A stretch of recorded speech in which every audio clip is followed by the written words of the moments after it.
Hey everyone, this week we are with Sarah Grace from Mackey Advisors, and we're going to talk about a topic that some of you have a lot of anxiety around, which is financial wellness. But what's different about this conversation is that they bring the heart into this. Yep, you heard right. You have to think, but also use your heart when really trying to accomplish financial goals.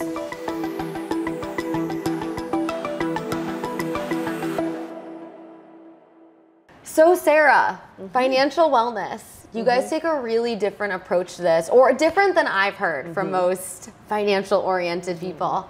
Tell me, what do you really try to preach here? Because finances can be really nerve-wracking, anxiety-ridden. Right. Finances are scary. They are. They create a lot of anxiety.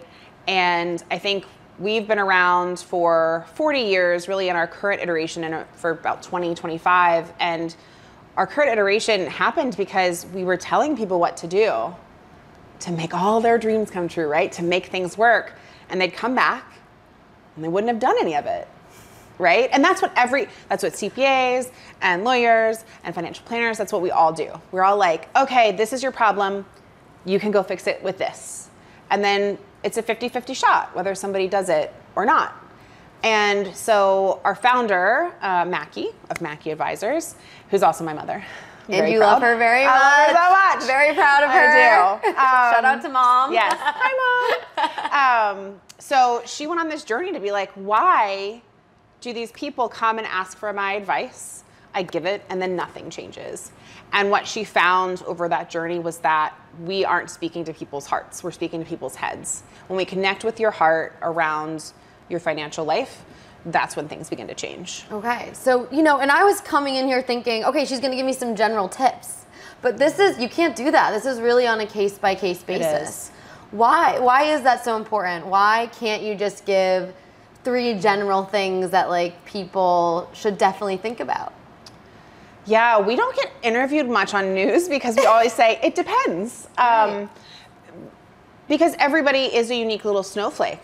I mean, everybody comes into their current situation with different choices, different backgrounds, different goals, right? And to just say you should go for ETFs in your, 401k, and you should do this and you should do that, it doesn't see the whole picture. So say you're a person who's really conservative with your money.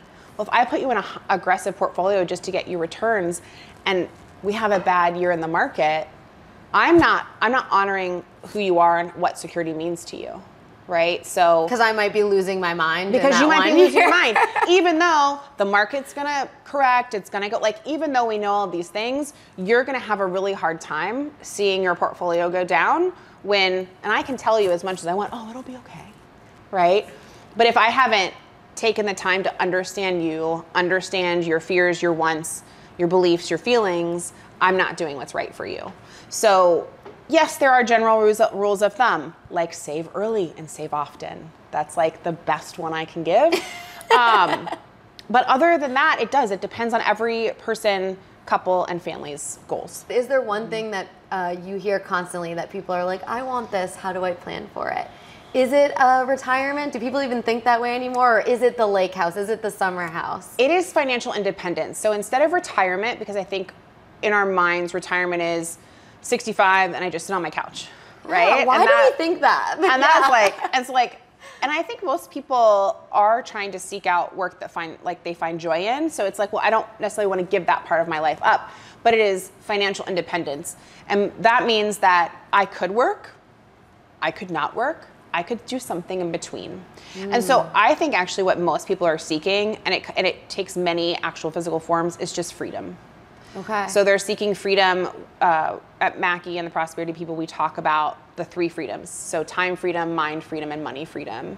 And that's what we think true prosperity is. So it could be, I want a lake house. It could be, I want to be a digital nomad for 2 years and work freelance. Yeah. It could be, I want to retire at 50 because I'm in this job that is huge and I just want to work as hard as I can and then get out, right? There are such a variety of goals, but they really do all point back to freedom. Give me an example. We kind of talked about this a little bit. Somebody really wanted this summer house or lake house. Yes. You told them exactly, this is exactly what you need to do, Right. and you can have this. But they came back to you and they didn't, like we talked about in the beginning, they didn't do any of it. Right. So do people discover things within themselves? Do you guys have those deep conversations? We do. So our whole planning process, most of the time when you're going to go to a financial planner, they're going to give you a stack of papers that say like, give us all this documentation. And it's all about your financial life. What are your assets? What are your liabilities? Your homes, your second homes, your cars, your student debt, all of that good stuff. We don't ask for any of that in the first meeting. We ask, what do you want your life to look like now and in the future? We ask, if you could boil that down to an intention statement, one sentence, what is that sentence? Do most people know how to answer those? No, it takes a while, right? But it's a different way because here's the thing, you aren't actually looking for a number in your bank account. You're not looking for $1 million. You're looking for what that $1 million creates for you.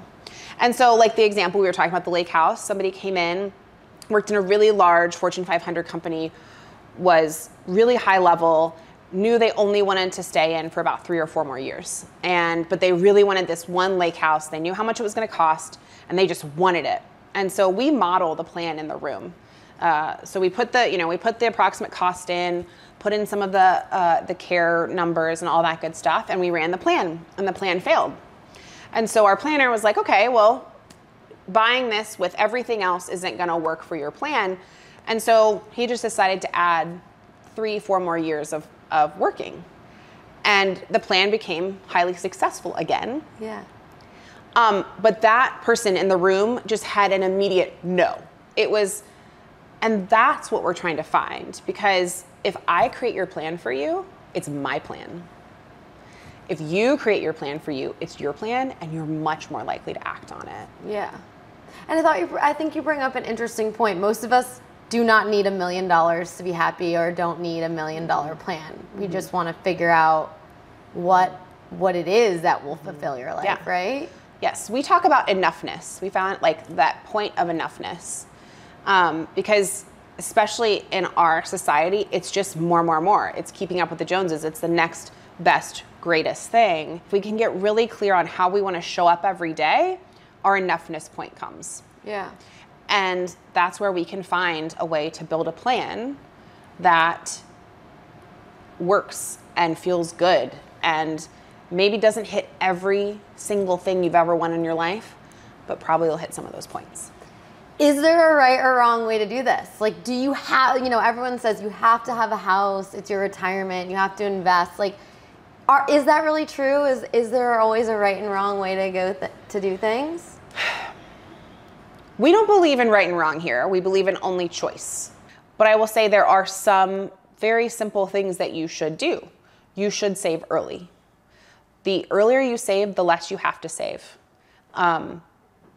You should save often, right? Because that's why we get paid biweekly, because we're not good. We're not good at having a month's worth of salary or a year's worth of salary sat in our lap. In terms of owning a house, I don't think that's for everybody, right? In terms of owning your car, if leasing works, why not? Like there are lots of these things that are it depends moments. Yeah. Because a house might not make you feel financially free. It might make you feel incredibly burdened. Right. Right. So stress. So it's the antithesis of what you're actually trying to accomplish. Right. So yes, there are some basic rules, but really I think for everybody it is finding, really what it is it's finding an advisor who feels like an advocate, right? So somebody who isn't just prescribing to you over and over, but deeply listening to you and then giving you options. If something doesn't feel right, or if something does feel incredibly right, figuring out why. And either fixing it or, leaning into it. And I think the other piece, and this is really taboo. Oh, I love taboo. Tell me. Is talking about your money life more. Really? Yes. I feel like it's rude to talk about money. It is rude. What astonishes me is most people I meet would rather tell me intimate details of their sex life than talk about their financial life. And that's the truth, because we have intense shame and guilt around our financial life. Even those who we think have made it, they have those feelings. And just like anything else, if you start talking about it, it brings it out of the shadows. Yeah. You realize that there is there is community in that you're not alone in your stresses, you're not alone in your fears. And so I think talking about your money life with people that feel safe and who are open to it is really powerful. Okay. And it helps keep accountability, right? If you start talking about your money and you're like, I want to save for a trip to Portugal, which is a very popular spot right now. It is. So many Instagram pictures. Everybody is going to Portugal. You can say that to this group that you've opened this conversation up and say, like, can you help hold me accountable to that? Like, I need to set up a direct deposit. I need to do this. And like, they can help you hold accountable. And if you're doing things that aren't in line with that goal, they can also maybe call you out on it. Yeah. Yeah, a little check. A little check. A little check mark. The best friends are the ones who like check you. Yeah, exactly. So it seems to me that like if someone's overwhelmed or doesn't, or feeling shame or doesn't know what to do, you guys may be the place for them. Yes, we are a good place. I think we're one of the best places. But there are other places you can start. You know, every community bank, every big bank, they have some kind of financial planning or investment management piece. Okay, well, give me like, you know, the down and dirty. Like, where can they find you? How do they find you? Give me all those things. Okay, there's a lot. We're ready for it. So you can find us on the web at mackeyadvisors.com or theprosperitypeople.com. Okay. You can come here to beautiful Bellevue, to our office, 601 Fairfield Avenue. I'm very proud of this place. For sure. You can call 859-331-7755 and somebody will answer and connect your call. You can also go to the Prosperity Playbook online, which is our online financial wellness course for business owners. Okay. All right. Lots of good information. Yes. And we're on Instagram and LinkedIn and Facebook. All the relevant things. All the places. And I'm on TikTok, but I'm not going to tell you that handle. We're going to find it. Okay, so if you're wanting to intersect joy with your money, this is the place to start. Thanks for listening to us this week on our Consumer Chats with Cassie. Local 12 has more consumer stories just like this. Don't forget to click the links and press subscribe.